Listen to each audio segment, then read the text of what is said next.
Arestado ang dalawang Chinese national sa ikinasang operasyon ng Criminal Investigation and Detection Group o CIDG sa bisa ng search warrant sa isang bodega sa Barangay Santa Maria, Minalin, Pampanga noong 7 ng Abril taong kasalukuyan.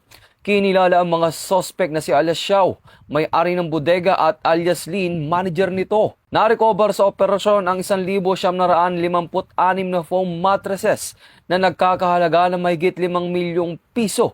Ayon sa CIDG, lumabag ang mga nasabing produkto sa Consumer Act dahil sa kakulangan sa tamang labeling at hindi pagsunod sa itinakdang pamantayan ng Department of Trade and Industry na naroon din sa sinagawang inspeksyon. Isinagawa ang operasyon sa bisa ng search warrant bilang bahagi ng kampanya laban sa ilegal na kalakalan at upang maprotektahan ang kapakanan ng mga mamimili. Ito ang bagong PNP para sa bagong Pilipinas. Serbisyong mabilis, tapat at nararamdaman.